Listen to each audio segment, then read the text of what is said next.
husband and wife duo of Thompson Square first hit the top of the charts with Are You Gonna Kiss Me or Not? Now their most recent single, If I Didn't Have You, has also taken the top spot. Even though this is their second #1 as artists, this is their very first #1 as writers. We had a chance to catch up with Keifer and Shawna Thompson, along with co-writers Paul Jenkins and Jason Sellers at a party to celebrate that song's success. We're here celebrating today with Thompson Square. Congratulations, second #1. Now this one you guys co-wrote. Yeah. So is this a little different for you? Definitely a little bit of extra specialness there, for sure. Yeah, it's just an amazing feat. This is what I personally wanted to do when I first moved here, was have a hit record on a song I wrote that I recorded. So this is a pretty monumental day for me, and I know it is for Shawna too.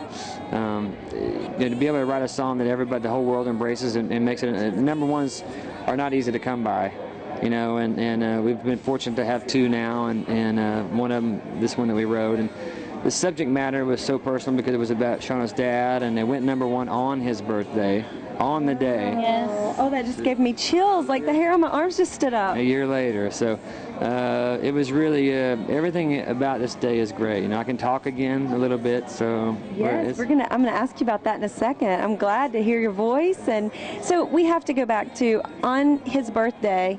On his birthday, we were actually on our tour bus talking with our manager, and they had kind of projected what we had hoped would be the #1 chart week, and he said, yeah, I think it'll be 3-4 weeks, and I thought, oh my gosh. On what day? Well, so I looked it up to see what date the 29th fell on, and sure enough it was a Monday, which is chart day, and wow. it's just incredible. You can't make it up, There's definitely somebody up there watching over us for sure. This life would kill me if I didn't have you. You have so much going on. Awards. It's been a big year. It's been pretty crazy. The ACM winning that for the second time in a row.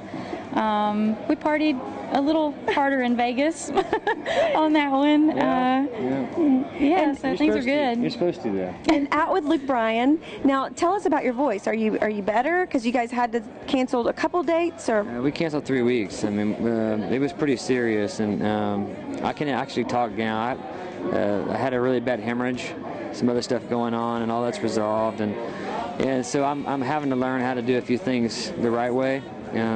Just being full boat for so many years and not doing things right, and just screaming and hollering and partying, and when you're out there on stage in front of all those people, you tend to forget the fundamentals of what you're supposed to be doing, and it just caught up with me. It was hard to admit you're not Superman and something can go wrong, but it was to the point where he said if you don't take this vocal rest, you could not sing the rest of your life.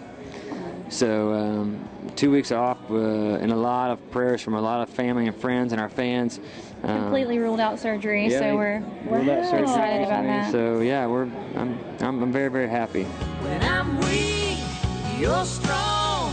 If you were gone, I don't know where I'd be. It's always great to catch up with these #1 songwriters. Congratulations. How are y'all today? Good. Really good today. Absolutely. Excited. It's a good day. So tell me about the day that you guys sat down. This song, obviously, it's probably pretty personal. Where did the idea come from? Who came in with it?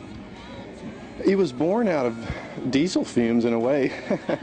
I mean, it was funny. We were out on the road with them on tour, just riding, and it'd probably been a month or two after I'd lost my grandfather and Shawna had lost her father, and so it was kind of destined to come up, because when you get together to write songs, you kind of plumb the depths of your heart and your feelings, and that's kind of what was in the air at the time. And so it's just born out of, I think we were standing outside the bus late one night ready to pull out, and started just kicking around the feeling and the thought and the idea, and in the diesel fumes. That's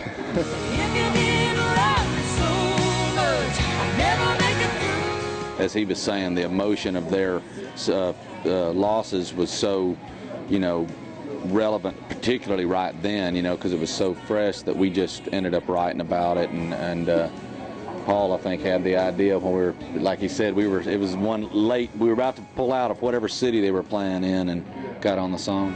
Sometimes it feels like I'm gonna break. Sometimes this world gives more than I can take. My dad wasn't able to be at the #1 party for Kiss Me or Not because he was so sick. But this song, If I Didn't Have You, went #1 for his birthday, which makes it even more special.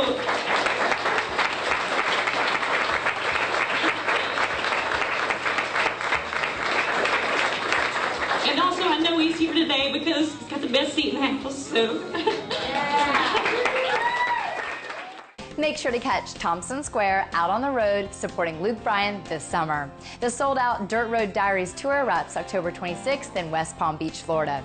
It's time for another quick break, but we still have lots more to come here on Inside Music Row. We'll check out Red Hot duo Florida Georgia Line when we come back.